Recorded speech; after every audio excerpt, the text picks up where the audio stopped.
Railway ஸ்டேஷனில் captain Vivek Krishna தீபக்கின் வார்த்தைகளுக்கு கட்டுப்பட்டு நடப்பதை பார்த்து சந்தேகப்பட்ட ஷர்மிளா தீபக்கை தனியாக அழைத்து அதை பற்றி விசாரித்தாள். அதை கேட்டு தீபக்கிற்கு என்ன சொல்வதென்று தெரியாமல் அமைதியாக நின்றிருந்தான். அதை பார்த்து ஷர்மிளா கொஞ்சம் கோபத்துடன், தீபக், உன்கிட்ட கடைசியா ஒரு தடவை கேக்குறேன், நாம 2 பேரும் ஹஸ்பண்ட் அண்ட் ஒய்ஃப் தானே? நீ என் மேல உண்மையிலேயே பாசம் வச்சிருந்தா நான் கேக்குற கேள்விக்கு பதில் சொல்லு என்று கேட்டாள். உடனே தீபக் அவளை நிமிர்ந்து பார்த்து, ஷர்மி, இத பத்தி நாம இங்க பேச வேண்டாம், எதுவா இருந்தாலும் நம்ம வீட்டுக்கு போய் பேசிக்கலாம், அங்கிள் அங்க நமக்காக வெயிட் பண்ணிட்டு இருப்பாரு என்று சொன்னான். தீபக் ஷர்மிளாவிடம் எல்லா உண்மையையும் சொல்ல நினைத்தான். ஆனால் இப்போது அவளுடைய கண்களில் தெரிந்த சந்தேகத்தை பார்த்து அவனால் எதுவும் சொல்ல முடியவில்லை. அப்பாவை பத்தி நீ கவலைப்படாத, அவருக்கு ஏற்கனவே வெளியே இருந்து ஃபுட் ஆர்டர் பண்ணிட்டேன், சாப்பிட்டுட்டு நல்லா ரெஸ்ட் எடுத்துட்டு இருப்பாரு.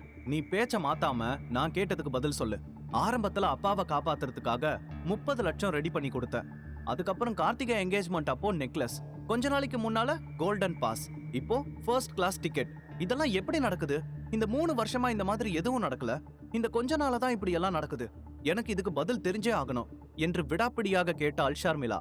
அவள் பேச பேச அவளுடைய சந்தேகம் அதிகரிப்பதை தீபக்கால் பார்க்க முடிந்தது. அவள் எல்லா விஷயங்களையும் ஞாபகத்தில் வைத்திருந்தாள். தீபக் செய்யும் ஒவ்வொரு விஷயமும் அவளை ஆச்சரியப்படுத்துவதை விடவும் அவளை அதிகமாக பயமுறுத்தியது.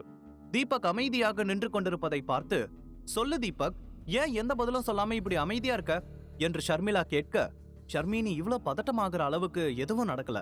விவேக் கிருஷ்ணாவை எனக்கு ஏற்கனவே தெரியும். ஒரு தடவை அவருக்கு ரொம்ப வருஷமா வேலையில ப்ரொமோஷனே கிடைக்கலன்னு என்கிட்ட சொல்லி ஃபீல் பண்ணிட்டு இருந்தாரு. அப்போ நான் அவருக்கு வாஸ்து சாஸ்திரம் சம்பந்தமான சில அட்வைஸ கொடுத்தேன். அதை அப்ளை பண்ணி பார்த்தாரு. உடனே அவருக்கு ப்ரமோஷன் கிடைச்சிருச்சு. அப்ப ரொம்ப சந்தோஷப்பட்டு என்னை வந்து மீட் பண்ணி தேங்க்ஸ் சொல்லிட்டு எனக்கு எந்த ஹெல்ப் வேணும்னாலும் தயங்காம கேட்க சொல்லிட்டு போனாரு.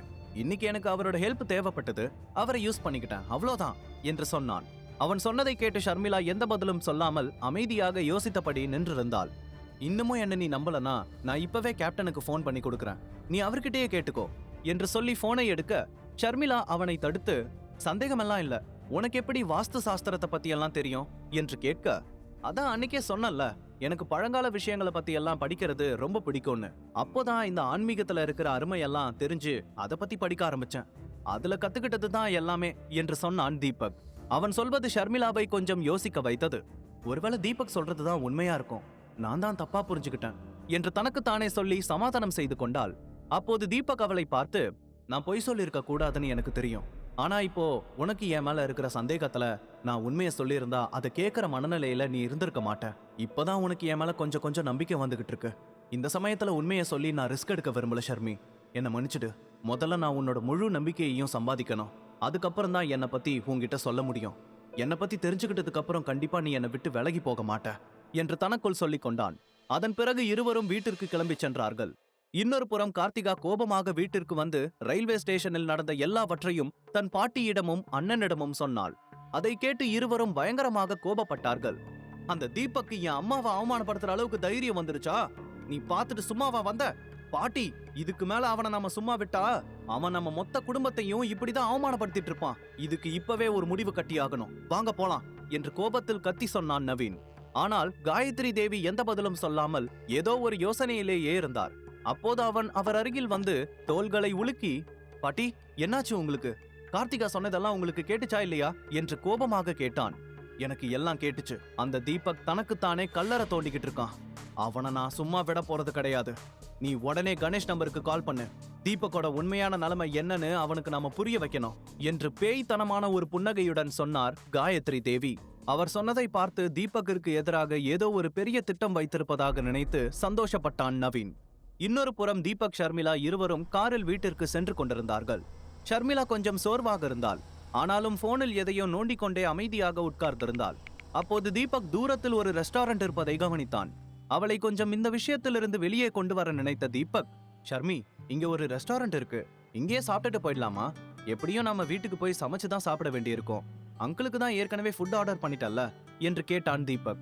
உடனே ஷர்மிளாவும் கொஞ்சமும் யோசிக்காமல், ஆமா, எனக்கும் பசிக்குது, நாம இங்கே சாப்பிட்டுட்டு போகலாம் என்று சொன்னாள். இங்கிருந்து 2 கிலோமீட்டர் தூரத்துல ஒரு பெரிய ரெஸ்டாரண்ட் இருக்கு.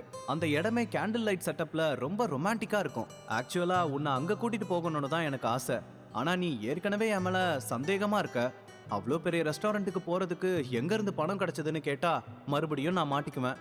அதனால வேற வழி இல்ல, நாம இந்த சின்ன ரெஸ்டாரண்ட்டுக்கே போகலாம் என்று தனக்குள் சொல்லிக் கொண்டான் தீபக்.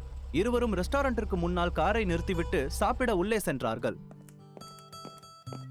அங்கே அவர்களுக்கென ஒரு தனி டேபிள் காலியாக இருந்தது. இருவரும் அங்கே சென்று ஃபுட் ஆர்டர் செய்தார்கள். சிறிது நேரத்தில் ஆர்டர் செய்த எல்லாமே வந்துவிட ஷர்மிளா பசியோடு இருந்ததால் வேகமாக சாப்பிட ஆரம்பித்தாள். தீபக் அவள் சாப்பிடும் அழகையே பார்த்து ரசித்தபடி மெதுவாக சாப்பிட்டுக் கொண்டிருந்தான். சிறிது நேரம் கழித்து பசி அடங்கியதும் ஷர்மி அவனை பார்த்து, ரொம்ப தேங்க்ஸ் தீபக், இந்த கொஞ்ச நாளா அப்பா உன்னால ரொம்ப ஹாப்பியா இருந்தாரு. இப்ப அம்மாவும் அதே மாதிரி உணர ஆரம்பிச்சிட்டாங்க. அவங்க 2 பேரும் இப்படி சந்தோஷமா இருந்து ரொம்ப நாள் ஆச்சு. கூடிய சீக்கிரம் அவங்க 2 பேருக்கும் உன்னை முழுசா புடிச்சு போயிடும்னு நினைக்கிறேன் என்று சிரித்து கொண்டே சொல்ல, அப்போ உனக்கு என்று கேட்டான் தீபக். அப்போது ஷர்மிளா சிரித்து கொண்டே அவன் கையை பிடித்து, எனக்கும் உன்னை ரொம்ப பிடிக்கும் தீபக். இத்தனை நாளா நான் உன்னை தப்பா புரிஞ்சுக்கிட்டு இருந்தேன். ஆனா நான் செஞ்சது ரொம்ப ரொம்ப தப்புன்னு நீ எனக்கு உணர்த்திட்ட. என் அம்மா உன்னை தினமும் எப்படியெல்லாம் திட்டுவாங்கன்னு நான் நேர்ல பார்த்துட்டு தான் இருக்கேன். ஆனா உன் இடத்துல வேற யாராவது இருந்திருந்தா அம்மாவுக்கு இன்னைக்கு இந்த அளவுக்கு ஹெல்ப் பண்ணிருக்க மாட்டாங்க என்று சொன்னாள். அவளுடைய வார்த்தைகளை கேட்டு தீபக் ரொம்பவே சந்தோஷப்பட்டான். ஆனால் அவளுடைய வார்த்தைகள் மீண்டும் அவனை குற்ற உணர்ச்சிக்கு ஆளாக்கியது. இதுதான் சரியான தருணம், அவளிடம் உண்மையை சொல்லிவிட வேண்டும் என்று நினைத்தவன் கொஞ்சம் முன்னால் நகர்ந்து உட்கார்ந்து, ஷர்மி, நான் உன்கிட்ட ஒன்னு சொல்லணும்னு நினைக்கிறேன் என்று சொன்னான். அந்த நேரத்தில் ஷர்மிளாவின் நம்பருக்கு ஒரு கால் வர போனை அட்டெண்ட் செய்தவள், yes Swathi, I have read the client brief. It's an urgent deadline. Wait, I'll tell you right now என்று சொன்னவள் உடனே தன்னுடைய லேப்டாப்பை எடுத்து அதே இடத்தில் வேலை செய்ய ஆரம்பித்தாள். காலையிலிருந்து நிறைய பிரச்சனைகள் நடந்ததால் அதில் ஷர்மிளா ஒரு முக்கியமான விஷயத்தை செய்ய மறந்துவிட்டாள்.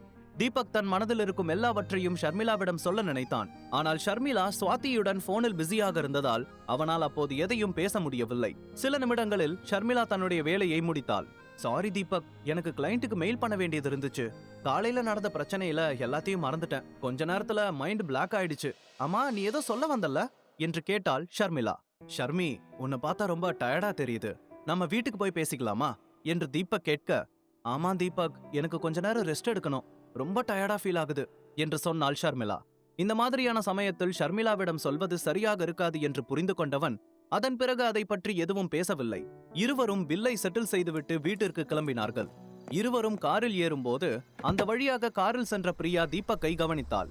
ஆனால் அவன் பிரியாவை பார்க்கவில்லை. பிரியாவுக்கு தீபக்கை பார்த்ததும் அந்த முகமுடி மனிதன் தான் நினைவுக்கு வந்தான். அந்த மாஸ்க் மேனோட ஹைட் அண்ட் வெயிட் அப்படியே தீபக் மாதிரி தான் இருக்கும். அவன் கையில கூட தீபக் இப்ப கட்டியிருக்கிற இதே வாட்சை நான் கவனிச்சேன். ஒருவேளை அந்த மாஸ்க் மேன் தீபக்கா தான் இருக்குமா? அப்படின்னா அவன் எதுக்கு என்ன காப்பாத்தணும்? எது உண்மைன்னு சீக்கிரம் கண்டுபிடிக்கணும். நான் ரொம்ப யோசிக்கிறேன் என்று தனக்குள் சொல்லிக் கொண்டாள் பிரியா. சிறிது நேரம் கழித்து தீபக்கும் ஷர்மிளாவும் வீட்டை அடைந்தார்கள். அங்கே கணேஷ் சோகமாக உட்கார்ந்திருப்பதை பார்த்ததும் ஷர்மிளா அவர் அருகில் வந்து உட்கார்ந்து, என்னாச்சுப்பா, ஏன் டல்லா இருக்கீங்க, ஏதாவது பிரச்சனையா என்று கேட்டாள். அதை கேட்டு கணேஷ் சலித்து கொண்டே, எனக்கு உன் அம்மா என் அம்மாவை தவிர வேற எந்த பிரச்சனமா வரப்போகுது என்று சொல்ல, என்ன சொல்றீங்கப்பா, தெளிவா சொல்லுங்க என்று கேட்டாள் ஷர்மிளா. உன் பாட்டி நாளைக்கு நம்ம 3 பேரையும் அவங்க வீட்டுக்கு கூப்பிட்டுருக்காங்க. இந்த தடவை என்ன பிரச்சனை கதவை தட்ட போகுதுன்னு தெரியல. அதை நினைச்சுதான் ரொம்ப டென்ஷனா இருக்கேன் என்று சொன்னார் கணேஷ். எதுக்காகன்னு உங்ககிட்ட எதுவும் சொல்லலையா என்று ஷர்மிளா கேட்க, அவர் இல்லை என்பது போல தலையை ஆட்டினார். அங்கிள், அதை நினைச்செல்லாம் ஃபீல் பண்ணாதீங்க. என்ன நடந்தாலும் பாத்துக்கலாம். பெருசா எந்த பிரச்சனையும் இருக்காது என்று சொன்னான் தீபக். ஆனால் இன்றைக்கு கார்த்திகாவின் அம்மாவின் அவமானத்தை பற்றி பேசதான் காயத்ரி தேவி வர சொல்லி இருக்கிறார் என்று தீபக்கிற்கு நன்றாகவே தெரிந்திருந்தது. ஆனால் அதை பற்றி கணேஷிடம் சொல்லி இப்போதிலிருந்தே பயத்தில் வைத்திருக்க வேண்டாம் என்று அமைதியாக இருந்து கொண்டான். தீபக் தன் அப்பாவின் மீது காட்டும் அக்கறையை பார்க்கும்போது ஷர்மிளா கொஞ்சம் சந்தோஷமாக உணர்ந்தாள். அப்போது அவளது உதட்டில் தெரிந்த மெல்லிய புன்முறுவலை தீபக் கவனிக்க உடனே அவள் டக்கென முகத்தை கீழே குனிந்து கொண்டாள். அடுத்த நாள் காலையில் 3 பேரும் காயத்ரி தேவியின் வீட்டிற்கு கிளம்பிச் சென்றார்கள். வீட்டிற்குள் நுழைந்ததும் குடும்பத்தில் இருந்த எல்லோரும் ஒன்றாக கூடியிருப்பதை பார்த்து ஆச்சரியப்பட்டார்கள். எல்லோருமே அவர்கள் 3 பேருக்காக தான் காத்து கொண்டிருந்தார்கள். அங்கே நவீனின் அப்பா சௌந்தர்ராஜும் இருப்பதை கவனித்தார்கள். எல்லோரும் கோபமாக இருப்பதை பார்த்த ஷர்மிளா, அப்பா, இன்னைக்கு இவங்களுக்கு நாம தான் மார்னிங் பிரேக்ஃபாஸ்ட்னு நினைக்கிறேன். எல்லாரும் நம்மள பிச்சு திங்க போறாங்க என்று கணேஷின் காதில் கிசுகிசுக்க, முதல்ல எதுக்காக கூப்பிட்டுருக்காங்கன்னு தெரிஞ்சுக்குவோம். அதுக்கு முன்னாடி எதை பத்தியும் யோசிக்க வேண்டாம் என்று சொன்னார் கணேஷ். அப்போது சௌந்தர்ராஜ் ஷர்மிளாவை பார்த்து, அம்மாடி ஷர்மிளா, எப்படிமா இருக்க? உன்னை பார்த்து எவ்வளோ நாளாச்சு. ஆபீஸ்ல உன்னோட வேலையை பார்த்து உன் பாட்டி எப்பவும் உன்னை பெருமையா சொல்லிக்கிட்டே இருப்பாங்க என்று சொன்னார். அதை கேட்டு ஷர்மிளாவுக்கு ஆச்சரியமாக இருந்தது. சௌந்தர்ராஜிடமிருந்து இப்படி ஒரு இனிமையான வார்த்தைகள் வரும் என்று அவள் நினைத்து கூட பார்க்கவில்லை. அதே சமயத்தில் காயத்ரி தேவி தன் மகனை பார்த்து, கணேஷா, எதுக்குப்பா நின்னுட்டு இருக்க? வா வந்து அம்மா பக்கத்துல உட்காரு. தீபக் நீயும் உட்காருப்பா என்று சிரித்துக்கொண்டே சொன்னார். என்னடா இது, நாம பாக்குறது கனவா இல்ல நிஜமா? கண்ணால பாக்குறதும் பொய், காதால் கேட்பதும் பொய்ன்னு பெரியவங்க சொல்லிருக்காங்களே, இத நான் எப்படி நம்புறது என்று தீபக் தனக்குள்ளேயே சொல்லிக் கொண்டான். உடனே சௌந்தரராஜ் அவனை பார்த்து, என்னப்பா யோசனை, வந்து எங்க பக்கத்துல உட்காரு என்று சிரித்துக்கொண்டே சொல்ல அவனும் தயக்கத்துடன் வந்து உட்கார்ந்தான். 3 பேரும் சோபாவில் உட்கார்ந்ததும் கணேஷ் காயத்ரி தேவியை பார்த்து, அம்மா எதுக்காக எங்களை வர சொல்லிருந்தீங்க என்று தயக்கத்துடன் கேட்க, பொறுப்பா வந்த உடனே அதை பத்தி எல்லாம் பேசணுமா, கொஞ்ச நேரம் நலம் விசாரிக்க 4 நல்ல வார்த்தை பேசலாம்ல என்று அவர் சிரித்துக்கொண்டே கேட்க, கணேஷ் குழப்பத்துடன், அப்படியெல்லாம் எதுவும் இல்லம்மா, நீங்க திடீர்னு வர சொன்னதும் தான் ஏதாவது முக்கியமான விஷயமா இருக்குமோன்னு நினைச்சு கேட்டேன் என்று மெல்லிய தோணியில் சொன்னார் கணேஷ். எல்லாம் நல்ல விஷயம்தான், ஆனா அதுக்கு முன்னாடி நீங்க எல்லாரும் டீ ஸ்நாக்ஸ் சாப்பிடுங்க என்று சொன்ன காயத்ரி கைகளை மேலே தூக்கி சொடக்கு போட உடனே 2 வேலையாட்கள் முன்னால் வந்து டீயுடன் பல வகையான பலகாரங்களை வைத்துவிட்டு சென்றார்கள். சாப்பிடு தீபக், இது எல்லாமே உங்களுக்கு தான், முதல்ல சாப்பிடுங்க அப்புறமா பேசலாம் என்று சிரித்துக்கொண்டே சொன்னார் சௌந்தர்ராஜ். வழக்கமாக இல்லாமல் இன்று அவர்கள் செய்யும் எல்லாமே ரொம்பவே வித்தியாசமாக இருந்தது. அது 3 பேருக்கும் ஆச்சரியத்தை தாண்டி சந்தேகத்தை தான் வரவழைத்தது. இதற்கு பின்னால் ஏதாவது சதி இருக்குமோ என்று ஷர்மிளா யோசித்து, அங்கிள் எதுக்காக எங்களை வர சொன்னீங்கன்னு முதல்ல சொல்லுங்க, இல்லனா எங்க தலையே வெடிச்சிடும் என்று சௌந்தர்ராஜை கேட்டாள். உடனே அவர் சிரித்துக்கொண்டே, அதான் ஏற்கனவே பாட்டி சொன்னாங்களே, எல்லாம் நல்ல விஷயம்தான்னு. நாங்க எல்லாரும் சேர்ந்து உன் ஹஸ்பண்டுக்கு நம்ம ஆபீஸ்ல மேனேஜர் போஸ்டிங் கொடுக்கலான்னு முடிவு பண்ணிருக்கோம். இன்னமும் எத்தனை நாளைக்கு தான் அவர் வீட்டு வேலையே பார்த்துட்டு இருப்பாரு? மேனேஜரா இருந்தா அது உனக்கும் பெருமை, நம்ம குடும்பத்துக்கும் கௌரவம் என்று சொன்னார். அந்த வார்த்தையை கேட்டதும் தீபக், ஷர்மிளா, கணேஷ் 3 பேருமே திகைத்து போனார்கள்.